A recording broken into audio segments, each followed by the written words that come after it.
Students, महाविद्यालय की online classes में आप सभी का स्वागत है। इस वीडियो में हम जब संयुक्त राज्य अमेरिका के भौतिक विभाजन का अध्ययन करेंगे। पिछले वीडियो में हम इसके 4 भौतिक विभागों का अध्ययन कर चुके थे, जिसमें प्रशांत तटीय प्रदेश, अंतर पर्वतीय प्रदेश, रॉकिक पर्वत और कैनेडियन शील्ड प्रदेश।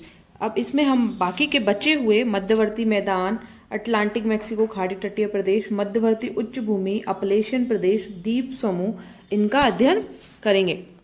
तो अपना है ये अपन पढ़ ही चुके हैं कि किसके क्या क्या डिवीजन है। मध्यवर्ती मैदान को ग्रेट प्लेन्स में मध्यवर्ती निम्न भूमि में बांटा गया है। अटलांटिक व मैक्सिको की खाड़ी तटीय प्रदेश है। मध्यवर्ती उच्च भूमि को ओचिता पर्वत और ओजार्क पर्वत में पठार में बांटा गया है। अपलेशियन प्रदेश को भी अपलेशियन पठार, रिज घाटी, ब्लू रिज पर्वत, पदीय पठार, न्यू इंग्लैंड के पर्वत, इसमें डिवाइड किया गया है। और अगला है द्वीप समूह। तो आइए देख लेते हैं मध्यवर्ती निम्न मैदान। यूएसए में इस प्रदेश को कृषि हृदय कहा जाता है, क्योंकि यहाँ पर यह बहुत ही उपजाऊ भूमि है और कृषि महत्वपूर्ण यहीं पर होती है, जिसका विस्तार 100 डिग्री पश्चिमी देशांतर के पूर्व में तथा अपलेशियन पर्वत के पश्चिम में स्थित है। समुद्र में पैलियोजोइक युगीन तलछट के जमाव से इस मैदान का निर्माण हुआ है। मिसिसिपी, मिसौरी, ओहियो, टेनेसी नदियों ने भारी मात्रा में यहाँ पर तलछट जमा करके इसका वर्तमान स्वरूप बनाया है। इस प्रदेश को 2 भागों में विभाजित किया गया है, महान मैदान व मध्यवर्ती निम्न भूमि। यूएसए के आंतरिक भाग में नदियों द्वारा निर्मित विशाल मैदान है, जो पूर्व में अपलेशियन पर्वतमाला से और पश्चिम में रॉकीज तक फैला हुआ है। चौड़ाई 1600 किलोमीटर है। इसे मिसिसिपी का बेसिन भी कहा जाता है, क्योंकि मिसिसिपी और इसकी सहायक नदियां इसी में आकर गिरती है। अगला है मध्यवर्ती निम्न भूमि। यह इसका ढाल सम है, पश्चिम की ओर है, परंतु मिसिसिपी नदी पश्चिमी मैदानी भाग में ढाल पूर्व की ओर है। यह भाग जंगलों से आच्छादित है। इसके पश्चिमी भाग में पेरीज घास का प्रदेश था, जो आज संयुक्त राज्य अमेरिका का प्रमुख कृषि प्रदेश है। मिसिसिपी, टेनेसी, ओहियो आदि इस भाग की मुख्य नदियां हैं। बड़ा मैदान पूर्व की ओर ढाल है। पश्चिम में यह मैदान लगभग 1220 मीटर और पूर्व में इसकी ऊंचाई समुद्र तल से 488 मीटर है। इस क्षेत्र के अनेक स्थानीय नाम हैं।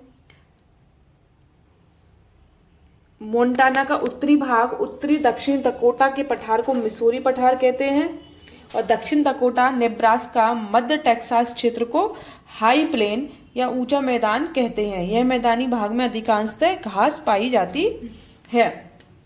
अगला अपन देखें तो है अटलांटिक व खाड़ी तटीय प्रदेश। यह प्रदेश कोड अंतरीप से प्रारंभ होकर अटलांटिक महासागर के किनारे किनारे फ्लोरिडा प्रायद्वीप तथा पश्चिम में मैक्सिको राज्य में चला जाता है। इस मैदानी भाग की चौड़ाई भिन्न भिन्न स्थानों पर भिन्न है। उत्तर में यह प्राय 48 से 80 किलोमीटर तक चौड़ा है, किंतु जॉर्जिया और फ्लोरिडा राज्य में इस मैदान की चौड़ाई अधिक है।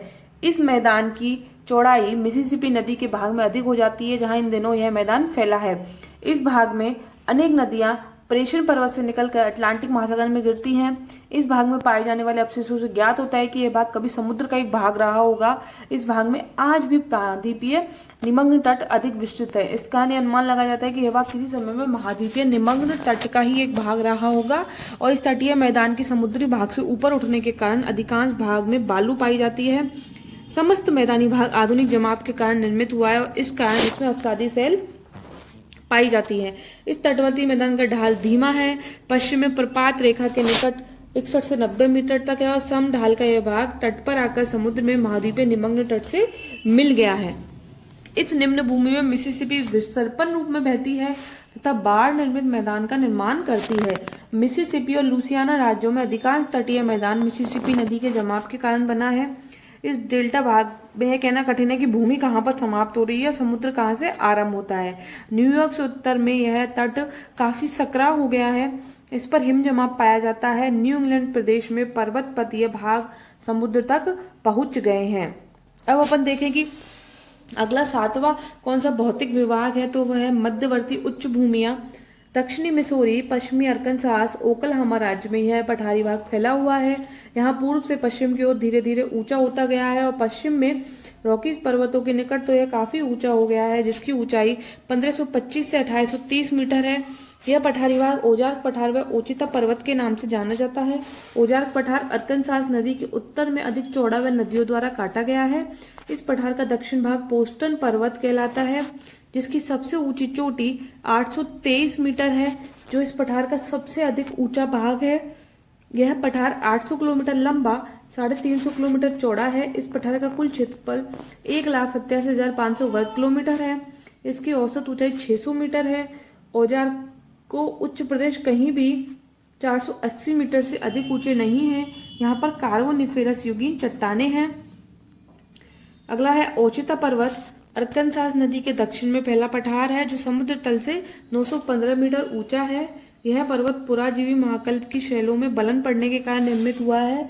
यह अरकानसास व ओक्लाहोमा राज्यों की सीमा के निकट स्थित है। मैप में यदि अपन देखें कि ओजार्क और ओचिता कहाँ है, तो ये हो गया अपना ओजार्क पठार और ये हो गया ओचिता पठार। यहाँ पे ये ओक्लाहोमा और अरकानसास नदियां हैं। ये ओचिता नदी निकल रही है ओचिता पठार से। ये मिसिसिपी का मैदान है, ये मिसिसिपी नदी है यहाँ पर। इधर रेड नदी है। अगला देखते हैं अपलेशियन प्रदेश।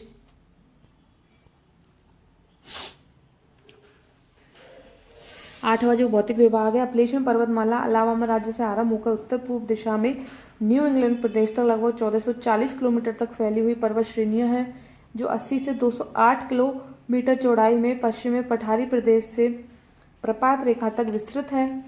इसका वास्तविक पहाड़ी भाग उत्तरी कैरोलिना और पूर्वी टेनेसी राज्य में है। यह पर्वत यूरोप महाद्वीप के हर्सिनियन पर्वतों के समान है। इस पर्वतमाला का विस्तार उत्तर में न्यू इंग्लैंड प्रदेश तक है, जहां यॉर्कशायर पहाड़ियों के साथ मिलकर इसका लोप हो जाता है। अलाबामा राज्य से इस पर्वतमाला की चट्टानें तटवर्ती मैदान की मिट्टी के नीचे चली गई हैं। पूर्व में पर्वतवादी प्रदेश भी प्रपात रेखा के पश्चात अटलांटिक महासागर के तटवर्ती मैदान के नीचे चला गया है। निम्न वर्गों में रखा गया है। अपन मैप में देखें कि कहाँ है अपना अपलेशियन प्रदेश और क्या है इसमें, तो अपन देख सकते हैं कि ये आंतरिक निम्न भूमि हो गई। ये कम्बरलैंड, अलीगनी पठार, ओयो नदी, इधर इरी झील, ओंटेरियो झील, रिज घाटी, ब्लू रिज पर्वत पादीय प्रदेश और तटीय मैदान। यही आगे इसके डिवीजन है। इसमें देखें तो है अपलेशियन पठार, रिज और घाटी के पश्चिम में पठारी भाग है जो काफी अधिक ढालू है। उत्तर में यह पठार पेंसिल्वानिया राज्य में अलेंगनी फ्रंट और दक्षिण में कम्बरलैंड पठार कहलाता है। उत्तर में न्यूयॉर्क राज्य में इस पठारी भाग को कैटस्किल पर्वत के नाम से पुकारा जाता है। यह ऊंचा श्रृंखलाबद्ध पठारी प्रदेश अपने उत्तर दक्षिण विस्तार में भिन्न भिन्न चौड़ाई लिए हुए है। उत्तर में इसकी चौड़ाई 320 किलोमीटर, दक्षिण में अधिकतम चौड़ाई केवल 50 किलोमीटर है। अपलेशियन पठार पुनः उठा हुआ अत्यधिक उचित व लगभग समान धरातल वाला पठार है। पठार में शैल, वलुआ पत्थर आदि चट्टानों की अधिकता है, जिसके नीचे कोयले की मोटी परत विद्यमान है। इस पठार को उत्तर में कैटस्किला पठार, पश्चिम वर्जीनिया में अलेंगनी पठार और दक्षिण में कम्बरलैंड पठार कहते हैं। अगला है रिज घाटी। इस भाग में अनेक कटक घाटियां पाई जाती हैं जो एक दूसरे के समानांतर हैं। यह कटक और घाटी कनाडा की सीमा के दक्षिण के अलावा राज्य तक 22 से 130 किलोमीटर चौड़ाई में फैली है। इन घाटियों का विस्तार दक्षिण पश्चिम से उत्तर पूर्व की ओर है। इनमें बलन की अधिकता पाई जाती है, अतः अविनति की भी अधिकता है। महान घाटी जो ब्लू रिज की सीमा पर स्थित है, 8 राज्यों में लगभग 50,000 वर्ग किलोमीटर में फैली हुई है। इस घाटी की लंबाई 1600 किलोमीटर और चौड़ाई 40 किलोमीटर से अधिक है। यह घाटी मुख्य रूप से चूने की शैलों में और शैल वाले भागों में विभाजित है। यह अपलेशियन पठार का ही अपन भाग पढ़ रहे हैं। तो अपलेशियन पठार के भाग में तीसरा जो है वो है ब्लू रिज पर्वत। इस पर्वत के भाग का विस्तार अपलेशियन में पूर्वी जॉर्जिया राज्य तक लगभग 885 किलोमीटर में और 8 से 80 किलोमीटर चौड़ाई में पाया जाता है। इस पर्वत का दक्षिणी भाग 112 किलोमीटर चौड़ाई की घाट के रूप में है। जिसे ग्रेट स्मोकी पर्वत कहा जाता है। यह भाग ब्लू रिज का सबसे ऊंचा पहाड़ है, जिसकी समुद्र तल से ऊंचाई 1800 मीटर है।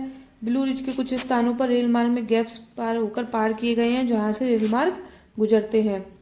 फिर है पर्वत पादीय व पीडमांट। यह पर्वत पदीय भाग अपलेशियन पर्वत के पूर्व में हडसन नदी से अलाबामा राज्य तक फैला हुआ है।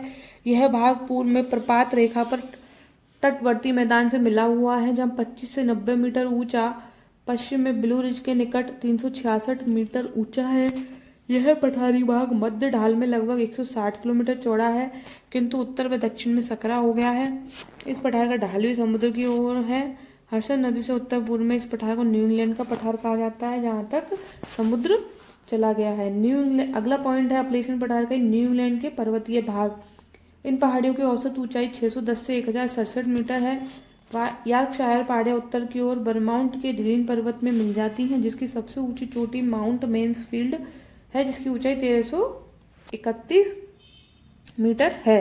ग्रीन पर्वत के पूर्व में और अधिक ऊंचे पर्वत न्यू हैम्पशायर में व्हाइट पर्वत है, जिसकी सबसे ऊंची चोटी माउंट वॉशिंगटन है। इसकी ऊंचाई है 1949 मीटर। ये न्यू इंग्लैंड के भौतिक प्रदेश हैं। इसमें व्हाइट पर्वत, माउंट वॉशिंगटन, वोस्टन, कनेक्टिकट नदी, ग्रीन पर्वत दिखाई दे रहे हैं अपन को। द्वीप समूह। संयुक्त राज्य अमेरिका के अनेक द्वीप समूह हैं, जो अटलांटिक महासागर, प्रशांत महासागर, हिंद महासागर में फैले हुए हैं। और बहुत से द्वीप ऐसे हैं जहाँ पर मानव बसाव नगण्य है। तो ये हुए अपने संयुक्त राज्य अमेरिका का भौतिक विभाजन, जिसे 9 भागों में बांटा गया है। और संयुक्त राज्य अमेरिका का सबसे महत्वपूर्ण द्वीप है हवाई। उसके अलावा काफ़ी द्वीप हैं। एक है कोडिक जो अलास्का का भाग है, प्रिंस ऑफ वेल्स अलास्का का भाग है, चिचागोफ अलास्का का भाग है, सेंट लॉरेंस अलास्का का। तो जो द्वीप हैं वो मेनली अलास्का और हवाई के ही हैं। ओके, धन्यवाद।